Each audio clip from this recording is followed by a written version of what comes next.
We have, as you can see, joining us, the CTO of Betalytics, an ESPN contributor, the co-host of the Puck Social Pod, and recently made a star turn, showed up on Puck Social one day. Glad she still has time for us little people here on the regional shows. It is Rachel Doerrie. What's going on, Rachel? Oh, not much. Just enjoying the mayhem that is the first round of the playoffs. And I don't have hockey to play, so I can play golf. Oh, that's outstanding. It is first round. I thought it started first couple of days a little slow, but has really devolved into chaos as it often does. I do want to get a little bit of playoff talk and some predictions in for the rest of the first round and into the second as that's coming up. But we have to start it off with Flyers stuff because you told me I hadn't realized in your travels, you've actually overlapped a little with Brad Shaw, who is one of the candidates to be the Flyers head coach. He's going to be remaining in the organization in some way. I think he's turned into my favorite candidate because they're just not going to hire Sergei Fedorov. Like, that's not going to happen.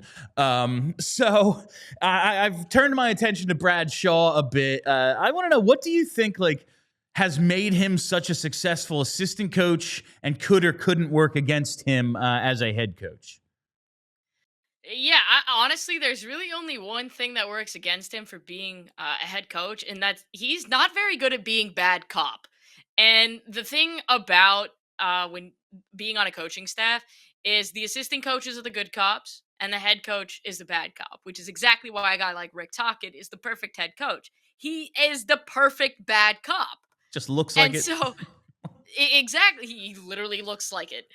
With Bradshaw, the reason I think he is so good with young players and with veterans is number one, he's been in the game for a long time, so veterans respect him. But number two, he constantly works on his communication skills. He's a very, very good communicator. So whether he's communicating, I know when we worked at the Canucks, whether he was communicating with Bruce Boudreau, who is in his late 60s, or communicating with me, who at the time was 26, he could effectively communicate, which means he understands how to communicate with different players, people of different backgrounds.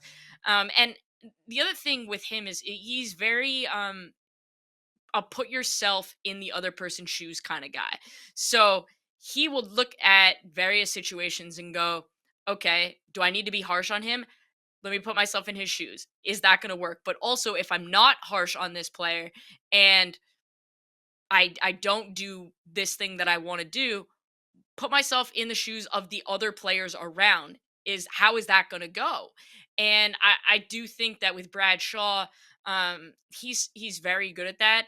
He's also probably the best penalty kill coach that I've worked with in the league, in terms of his deployment, his strategy, and that bleeds into defensive structure. I do think he's a very defensively sound coach.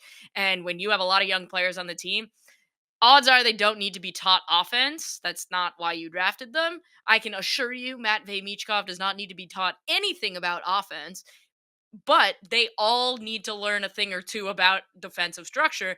And I do think he's a guy who can communicate that effectively and get the most out of them. That's what we've seen as an assistant coach. The penalty kill took a step back this year, but the Flyers also had the worst goaltending in the league by a lot. So hard to kill penalties when every shot goes in. But we saw how effective they were shorthanded a year ago under Shaw. His communication and teaching skills very apparent with the steps that some of the defensemen have taken under his tutelage at different points in their career. Guys like Sanheim and Ristolainen, veterans, better under Shaw. Jamie Drysdale was a damn mess when he got here. Considerably better now. Looks like he's an NHL player for the first time. So it's I'm really excited about the steps he can take. I don't know if he can step into that bad cop role. That's kind of what we've discussed. Especially in the same locker room with a lot of the same guys, it kind of comes off as disingenuous if now you kind of have to be the a-hole. It's, well, were you lying to me then or are you lying to me now? But we'll see how it works out. I think he's going to remain in the organization in some way, and that is a positive. The news came out, I believe yesterday, Rachel, that the guy who's probably going to be the Flyers coach, Rick Tocchet, will not be back in Vancouver Is there a little insight you can give us into that organization, perhaps? Like maybe you've had some experiences there why someone would choose not to return? So that organization, honestly, I'm kind of at the point where I think they're allergic to good news. Like Jim Rutherford came out and said Quinn Hughes effectively ghosted him. It's like maybe don't admit that publicly. Like I don't know, don't do that. Especially because Quinn is in New York right now. I just they are a PR nightmare right now. And I think what's interesting is it was being reported, and from what I could piece together, it's very accurate that the original disagreement was about money and that Tocchet wanted a certain amount and the Canucks weren't willing to go there. And listen, I am of the opinion that if you have not won a Stanley Cup, you have no right to be asking for $4.5 million. I think you kind of have to stop at the $4 million mark. That's sort of where I'm at there. But it came out that Vancouver actually tabled basically what Tocchet asked, and he decided to walk away anyways. And that says more about the organization being a complete disaster and then it does about anything else. It seems like Tocchet wants stability. He doesn't want nonsense off the ice. And we know that there's been a ton of nonsense off the ice in Vancouver. They don't have a practice facility. The Flyers have a practice facility. So I'm sure that's got to be attractive to Rick Tocchet. The Flyers are not a dumpster fire off the ice. So that is also got to be helpful. The only thing I think Rick Tocchet might struggle with is he does not do well with guys that don't speak English. And so I you can't afford to have your relationship with michkov go south. So I honestly think Tocchet is a pretty good coach. Do I think he's the best available? No. I mean, Mike Sullivan is literally available. I would say this: if you're going to bring on a guy like Rick Tocchet, you need to bring on, in the same way he was a Phil Kessel whisperer, you need to bring on a Matvey Michkov whisperer because you cannot afford to have his development go south. He is the crown jewel of the Philadelphia Flyers organization. You hear that, Flyers, Alexei Zhamnov. I will say, Mishkov definitely knows all the swear words and anything you might call someone on the ice because he's in a lot of battles with people that definitely don't speak Russian. So he knows at least a few of the trigger words.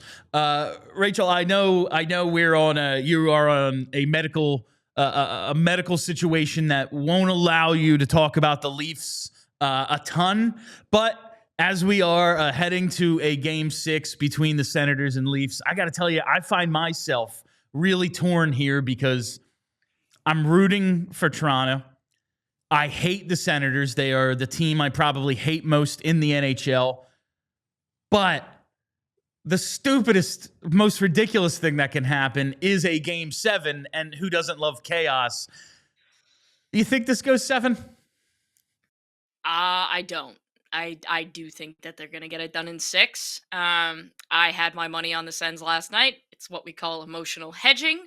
I have Of seen course. this movie before.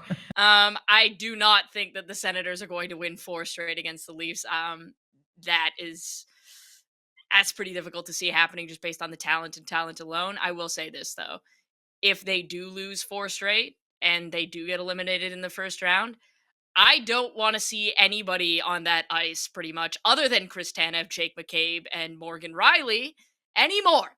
They can all go, as far as I'm concerned. We could keep Matthew Nyes because he's clearly a playoff performer. But as far as I'm concerned, the core 4, all of them can go after that. That, like, yesterday, -4, all of them, that is totally unacceptable. And so, yeah, I do think they get it done in 6. But there have to be enormous consequences if they don't. Do you think this is a franchise defining series? And I know we've been here before with the Leafs plenty of times, but now as the top seed, the division winner, taking on that wild card team, Battle of Ontario, an obvious talent disparity between the team. This is the final straw for you? Yeah, it is. Frankly, it's unacceptable that it is where it is right now.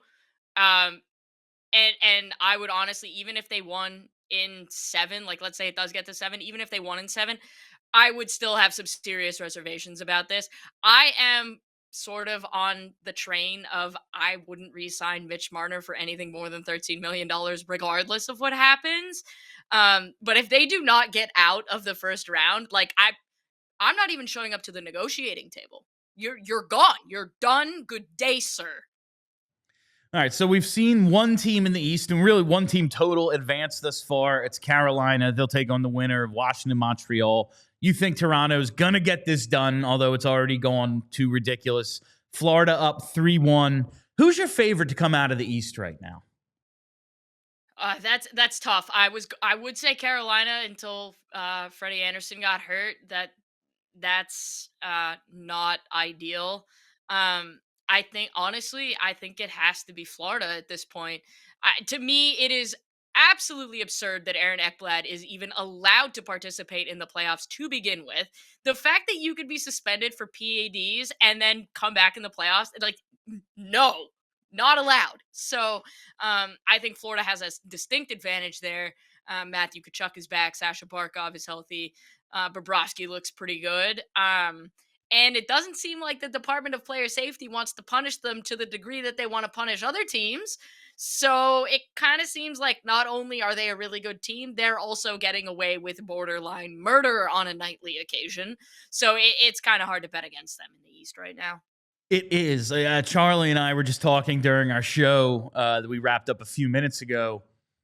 I just have to believe Florida's going to run out of gas at some point. But who's that team that's actually better than them? Like, who's playoff tested? Like, I picked Tampa to win the cup, and it doesn't look like that's going to happen. So who is the team that can actually challenge them in terms of if we're talking, talent and playoff, like, pedigree? If we're talking about talent, there's only one team, and it's the Leafs. The problem is then you mentioned playoff pedigree, and it's like, well, just scrunch that up and throw that out the window because that's useless now. But you look at it, Carolina is less talented than Florida. Washington is less talented than Florida. We don't have to have a discussion about Montreal. And okay, so you're left with the Leafs. Like, I honestly think the winner of who the next round, whether it's Florida, Toronto, or Ottawa, somehow, I do think that team makes the cup final. Like I think Washington's gonna run out of gas. Logan Thompson's knee is made out of spaghetti at this point. And so I do have some concerns there. All right, and just looking out west, what's your biggest surprise been thus far? Like Edmonton fell down 2-0, but here they are, right back in the driver's seat they've been in for the last 3 years. Vegas has pulled ahead. What's your biggest surprise in the West? I wouldn't say I'm necessarily surprised by anything that's happened in the West. I have St. Louis to beat Winnipeg. So I'm not surprised that Connor Hellebuck has folded like a cheap tent the last 2 games. So we'll see. I'd honestly be more surprised if he got it together than if he didn't at this point. I think, honestly, the thing I'm most surprised about is Jim Hiller's inability to adapt. That coaching challenge may cost them the series because they had that game going away. It was probably going to be 3-0 at that point. And now they look like a bunch of lost puppies. And Jim Hiller is out there like, trust me, I support a very frustrating hockey team. We just talked about this.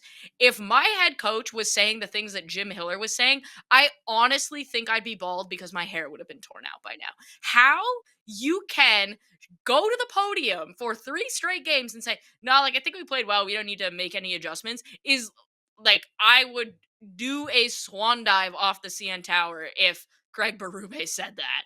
Like, that is insane to me. So I think his coaching tactics and inability to adjust is probably the thing that has shocked me the most.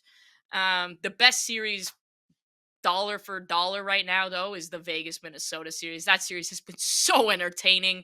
And I know a lot of people picked Vegas to win the cup. I really teetered on picking Minnesota to win that series. I think the Kaprizov Eriksson issues were big for them, and then obviously the Rantanen Bowl has been super fun. But I think the most entertaining series has certainly been Minnesota Vegas. I would concur there. A little surprising, but those teams get together, seem to play some good games. All right, last one, Rachel. What's your Cup final? Oh man, I'm gonna go Florida and Edmonton. Oh, a rematch. I love it. No, No. I'm taking that back. I'm going Okay. Florida Dallas because I just remembered Heiskanen is like close to returning, and Dallas becomes psycho deep when that happens. They're already beating one of the best teams in the league without him. And I said early on when this matchup was kind of all said and done, that I thought the winner would probably go on to the Stanley Cup final. I would say Edmonton, and the reason I said Edmonton is because of the nuclear weapons, but their goaltending, that is a fireable offense to not have addressed it. I mean, you could have traded for Mackenzie Blackwood. What are you doing? It's truly unbelievable that this is where Edmonton still is in terms of the net binding. All right, Rachel, I'm hoping to have you back sometime in the second round, but it's me scheduling it, so we'll see. Tell the people where they can find your work. Yeah, you can go to betalytics.com, and if you use the code TRIAL to sign up, you'll get 40% off. So that'll tell you who's I think's going to win MLB, NBA, NHL, obviously player projections. So you can find my actual work there, and listen to the Puck Social podcast, and then you can follow me on Instagram and TikTok, because that's honestly, I don't like Twitter anymore. So that's where you can find me. Got some fun hockey content, golf content, just kind of having fun at this point, because I feel like there's too many miserable people in the world. I can't imagine how you could get that impression on Twitter. Anyway, that is Rachel Doerrie. Thank you very much for joining us. This is PHLY. Make sure you're subscribed here on our YouTube, follow us Twitter, all that stuff, the podcast, and hit that like button. All right, take it easy, Rachel.